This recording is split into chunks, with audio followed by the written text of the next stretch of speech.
श्री स्वामी समर्थ. जय जय स्वामी समर्थ. अवधूत चिंतन श्री गुरुदेव दत्त. तुमचं सर्वांचं स्वामी समर्थ या चॅनलमध्ये अगदी मनापासून स्वागत. स्वामी महाराज तुमच्या सर्व चांगल्या इच्छा पूर्ण करत ही स्वामींच्या चरणी प्रार्थना करते आणि आजच्या या व्हिडिओला सुरुवात करते. आता बघा, उद्या आहे रविवार आणि रविवारी संकष्टी चतुर्थी आलेली आहे आणि या संकष्टी चतुर्थीच्या निमित्तानं जर आपण काही उपाय केले किंवा काही सेवा केल्या तर ती बाप्पाच्या इच्छेने तुमच्या सर्व मनोकामना ह्या पूर्ण होत असतात. म्हणजेच त्या खूप प्रभावी असतात. तसेच या दिवशी करवा चौथचं देखील व्रत असणार आहे. हे हिंदू पंचांगानुसार कृष्ण पक्षातील चौथी तिथी म्हणजे भगवान गणेशाला समर्पित आहे. या दिवशी श्री गणेशाची आपण पूजा केल्याने आपल्याला खूप लाभ होतो असे म्हटले जातात. या दिवशी भक्त उपवास देखील करत असतात. संकष्टी चतुर्थी ही 20 ऑक्टोंबरला सकाळी 6:46 सुरू होईल, तर दुसऱ्या दिवशी म्हणजेच 21 ऑक्टोंबरला सकाळी 4:16 संपेल. तर या दिवशी चंद्रोदय हा रात्री 7:54 होणार आहे. भगवान गणेश हे आपल्याला बुद्धी आणि धन हे देत असतात आणि त्यामुळे आपल्या घरात जर त्यांची आपण जर सेवा केली तर आपल्या घरामध्ये आनंद समृद्धीही येत असते. चतुर्थीच्या दिवशी जर आपण काही उपाय केले तर ते खूप प्रभावी ठरत असतात. आपल्या आयुष्यामध्ये अनेक अडचणी किंवा संकट हे असतात, ते काही संपायचं नाव घेत नाहीत.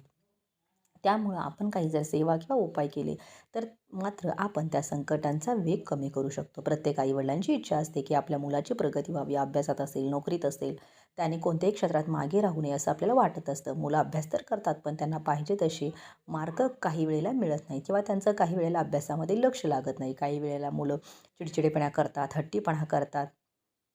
तसेच काही मुलांना वाईट संगत देखील असते. त्यामुळं मुलांना पाहिजे तशी नोकरीही मिळत नाही किंवा मुलगा असेल किंवा मुलगी असेल आणि त्यांचं विवाहाच्या योग्य वय झालं असेल तर त्यांना काही वेळेला विवाह त्यांचा जुळून येत नाही. त्यामुळं आपल्याला या दिवशी काही उपाय करायचे आहेत. आता भरपूर मुलांना नजरबाधाही झालेली असते किंवा त्यांच्या मागं काही संकटे असतात किंवा त्यांच्या पाठीमागं साडेसाती असते आणि म्हणून ती दूर होण्यासाठी जर आपण या दिवशी काही उपाय केले तर ते अतिशय प्रभावीपणे ठरतात. आता तर कोणता उपाय करायचा आहे किंवा कोणता सेवा करायच्या आहेत हे जाणून घेण्यासाठी तुम्ही जर उत्सुक असाल किंवा तर चॅनेलला लाईक करा, सबस्क्राईब देखील करा. कमेंट बॉक्समध्ये श्री स्वामी समर्थ किंवा गणपती बाप्पा मोरया लिहायला विसरू नका.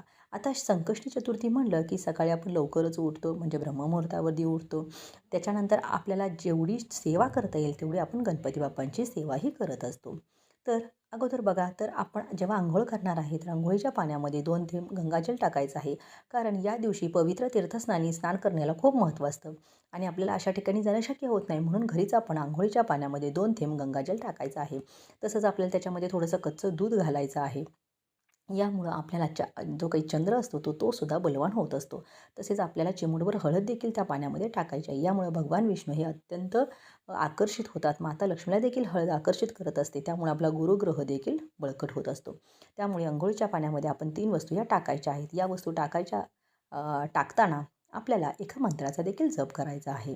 गंगे च यमुने च गोदावरी सरस्वती नर्मदे सिंधू कावेरी जलस्मिनी सन्निधी करू, असं आपल्याला म्हणत म्हणत ह्या आपण 3 वस्तू ठेवायच्या म्हणजे पाण्यामध्ये घालायच्या आहेत. तसंच बघा, तर अंघोळीच्या पाण्यामध्ये ह्या वस्तू टाकत असताना तुम्हाला हा मंत्र म्हणायचा आहे किंवा तुमच्या घरामध्ये एखादी व्यक्ती अशी असते की जी नेहमी नकारात्मक बोलत असते किंवा तुम्ही कितीही सकारात्मकता बोलायचा प्रयत्न केला तर ती नेहमी नकारात्मक बोलत असते किंवा एखाद्या व्यक्तीला व्यसन असतं किंवा आजारी असते. तर अशा व्यक्तींच्या अंघोळीच्या पाण्यामध्ये सुद्धा आपल्याला ह्या वस्तू टाकायच्या आहेत.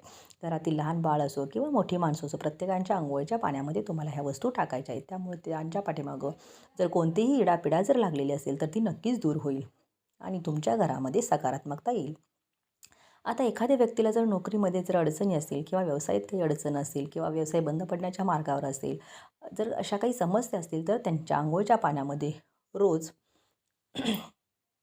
तुम्हाला काय टाकायचं आहे तर ह्या ज्या काही वस्तू आहेत तर त्या वस्तू टाकायच्या आहेत. तसेच अंघोळीच्या पाण्यामध्ये आपण 2 थेंब मध ही जरूर टाकावा. हा अतिशय प्रभावी उपाय आहे. या दिवशी आपण अंघोळ झाल्यानंतर शुभ्र वस्त्र परिधान करायचं आहे किंवा जर तुमच्याकडे लाल रंगाचं असेल, पिवळ्या रंगाचं असेल तरीसुद्धा तुम्ही कपडे परिधान करू शकता. फक्त काळ्या रंगाचे देखील कपडे या दिवशी तुम्हाला घालायचे नाहीत. कारण आपण कोणतंही शुभ कार्य जर करायचं असेल तर काळ्या रंगाचे कपडे वापरत नाही किंवा ते वर्ज करत असतो.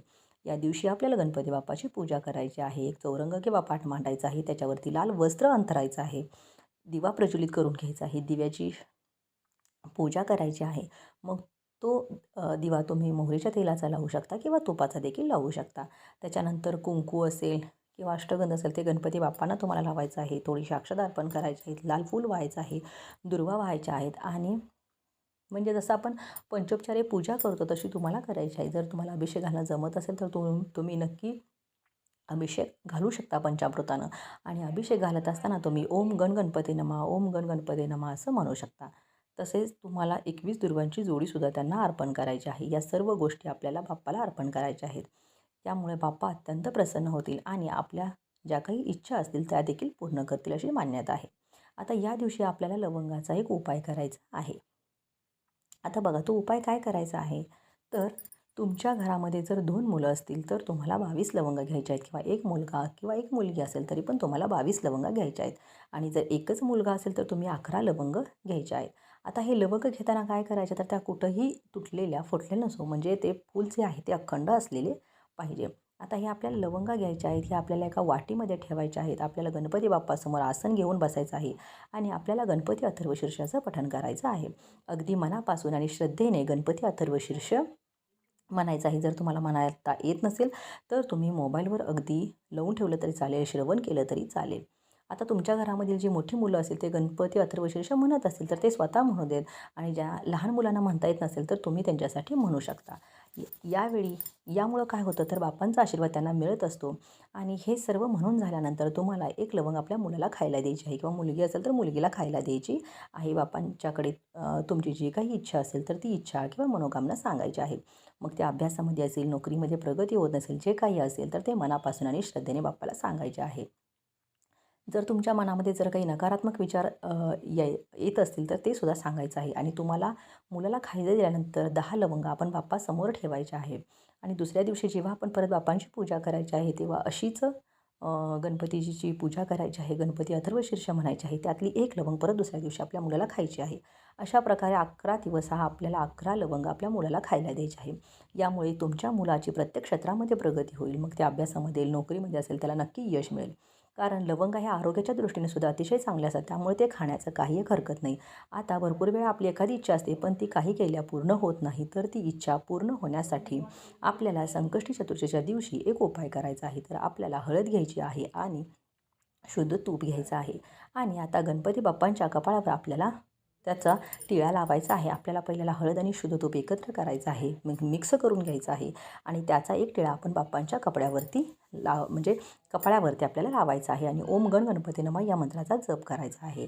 आपण तिलक लावायचा आहे आणि त्यानंतर थोडं अखंड अक्षता असेल तर ह्या अखंड अक्षता बाप्पांच्या कपाळावर चिटकवायच्या आहेत आणि यानंतर तुमची जी काही इच्छा असेल, मनोकामना असेल ती बाप्पांच्या चरणी सांगायची आहे. यामुळे सुद्धा बाप्पा तुमच्यावर प्रसन्न होतील आणि तुमच्या इच्छित मनोकामना लवकरच पूर्ण होतील. जर तुम्हाला व्हिडिओ आवडला असेल तर व्हिडिओला नक्की लाईक करा, चॅनलला सबस्क्राईब करा. पुन्हा एकदा भेटूया अशा नवीन व्हिडिओमध्ये. तोपर्यंत श्री स्वामी समर्थ. जय जय स्वामी समर्थ.